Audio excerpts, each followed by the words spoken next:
जय हिंद दोस्तों। आज के क्लास में आप सभी का बहुत बहुत स्वागत, अभिनंदन एवं बहुत बहुत जोहार। आप सभी कैसे हैं और आप सबों का परीक्षा का तैयारी कितने ज़ोर शोर से चल रहा है, ये सभी कमेंट में बताएंगे। ठीक है, तो चलिए जानते हैं आज का सेशन का लक्ष्य क्या है। और आप यदि पिछली क्लास को अटेम्प्ट किए होंगे तो आप खुद बता सकते हैं कि पिछली क्लास में हमने क्या बताया था। ठीक है, आप सभी जुड़ते जाइए।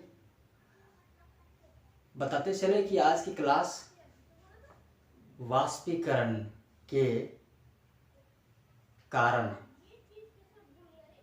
वाष्पीकरण जो होती है उसके कारण शीतलता कैसे होती है, ये जानने का प्रयास करेंगे। आज का मुख्य बिंदु वही है। तो हम इसे दो तीन उदाहरणों से स्पष्ट करेंगे और समझेंगे कि वाष्पीकरण जहाँ होती है शीतलता वहाँ होना ही होना है। तो आप सभी जुड़ जाइए और बिना देर किए हुए जानते हैं कि शीतलता का कारण क्या है। तो चलिए शुरू करते हैं आज का सेशन, जो बहुत ही महत्वपूर्ण और लाजवाब होने वाला है। ठीक है, तो आप सभी बने रहिए। जैसे कि हमने बताया वाष्पीकरण के कारण शीतलता कैसे होती है। पिछले क्लास में हमने वाष्पीकरण के बारे में चर्चा किया था, इवोपोरेशन। ठीक है, कि वाष्पीकरण क्या है। ठीक है, तो आप ये कॉन्सेप्ट को अच्छी तरह से समझ लें, तभी आप इस पॉइंट को समझ पाइएगा अच्छी तरह से। ठीक है, देखिए इसमें पहला एग्जाम्पल हमने इंटर किया है। जब आप नाखूनों की पॉलिश हटाने वाले द्रव आखिर कौन सा भाई, ये द्रव एसीटोन है।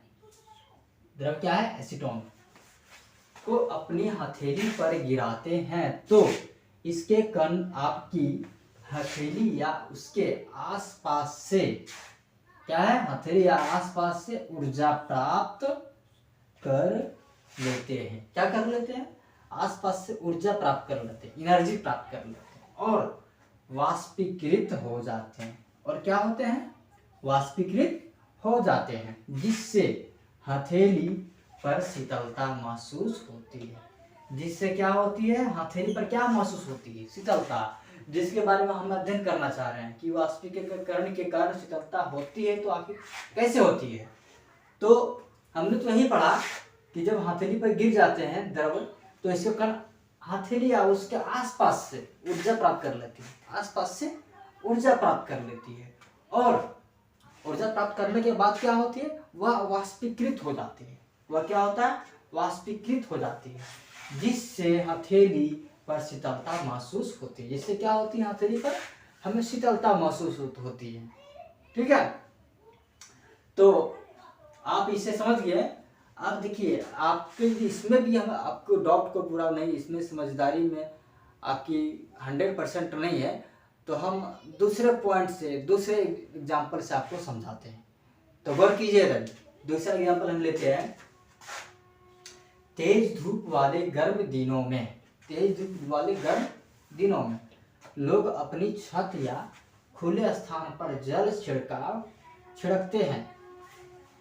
जब गर्मी बहुत महसूस होती है तो गर्मी से राहत पाने के लिए लोग क्या करते हैं, अपने आसपास या उस स्थान पर जल का छिड़काव करते हैं। ठीक है, ताकि जल के छिड़काव से वहाँ के स्थान में नमी आवे और गर्मी से राहत मिले। तो देखिए यहाँ से समझते हैं, गर्म दिनों में लोग अपनी छत या खुले स्थान पर जल छिड़कते हैं, क्योंकि जल के वाष्पीकरण की गुप्त ऊष्मा गर्म सतह को शीतल बनाती है। गर्म सतह को क्या बनाती है, शीतल ऊष्मा। ठीक है, तो आप इसे समझ गए कि जब जल छिड़कते हैं तो जल के वाष्पीकरण की गुप्त ऊष्मा यानी जल के अंदर जो गुप्त ऊष्मा होती है, ठीक है, वो गर्म सतह को क्या करती है, शीतल बना देती है, जिस कारण हमें गर्मी से राहत मिलती है। ठीक है, यदि इसमें भी आपकी कॉन्सेप्ट क्लियर नहीं हो तो हम दूसरा कॉन्सेप्ट से भी आपको समझाते हैं कि वाष्पीकरण के कारण शीतलता कैसे महसूस होती है। देखिए तीसरा एग्जाम्पल देखिए, तीसरा एग्जाम्पल है खुले हुए बर्तन में रखे द्रव में और लगातार वाष्पीकरण होता रहता है। ठीक है, खुला बर्तन रहेगा तो वाष्पीकरण तो लगातार होता ही रहेगा, स्वाभाविक है ना। वाष्पीकरण के दौरान कम हुई ऊर्जा को, वाष्पीकरण के दौरान जब हमारा प्रोसेस चलेगा, जारी रहेगा वाष्पीकरण का, उस दौरान कम हुई ऊर्जा को पुनः प्राप्त करने के लिए, यानी एनर्जी को पुनः प्राप्त करने के लिए, जब हमारी वाष्पीकरण लगातार होता रहा तो वाष्पीकरण के दौरान जब ऊर्जा में कमी आ जाती है तो उस ऊर्जा को पुनः प्राप्त करने के लिए द्रव के कण, किसके कण भाई, द्रव के कण अपने आसपास से, क्या है, अपने आसपास से, जिस तरह से हमने पहला एग्जांपल में पढ़ा कि हथेली पर जब हमारा एसीटोन गिरता है तो उसके आसपास से ऊर्जा प्राप्त करता है, सेम फंडा यहाँ पर भी है, आसपास से ऊर्जा अवशोषित कर लेते हैं। क्या करती है, सेम यहाँ भी करते हैं। जब ऊर्जा को जो है पुनः वाष्पीकरण होता रहता है तो आसपास के स्थान से, ठीक है, जगह से ऊर्जा को अवशोषित कर लेती है। ठीक है, ऊर्जा को कमी हो जाता है तो उसको अवशोषित कर लेती है पुनः उस स्थान पर आने के लिए। इस तरह आसपास से ऊर्जा अवशोषित होने के कारण, इस तरह जब आसपास से ऊर्जा को अवशोषित हो जाता है उस कारण शीतलता हो जाती है। उस कारण क्या होती है, शीतलता होती है, नमी बन जाती है, ठीक, आर्द्रता होती है और हमें क्या महसूस होती है, शीतलता महसूस होती है।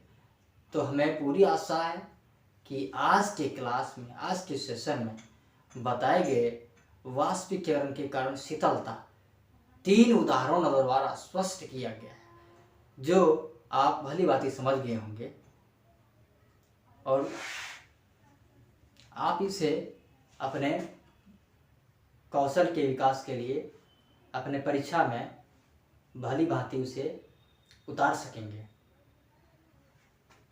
हम अगली क्लास में गर्मियों में हमें सूती कपड़े क्यों पहनना चाहिए, गर्मियों में हमने सूती कपड़े क्यों पहनना चाहिए, यही वाष्पीकरण के कारण जो है, इसी टॉपिक पे, वाष्पीकरण के टॉपिक पे ही हम इसी बिंदु में अगले दिन हम अध्ययन करेंगे कि गर्मियों में हम जो है सूती कपड़े क्यों पहनते हैं। ठीक है, इसका कारण क्या है और हमें पहनने से फायदा क्या होता है। तो इस बिंदु पर संपूर्ण विस्तृत जानकारी के बारे में आप सभी को जानकारी देंगे और बताएंगे इसके बारे में। तो इसी तरह आप हमारा सहयोग करते रहिए और आप जुड़कर हमें प्रेरणा के लिए प्रोत्साहित कीजिए और आप सभी लगातार यूं बने रहिए। आज के लिए बस इतना ही। आप सभी अपना बहुत ध्यान रखिएगा। धन्यवाद।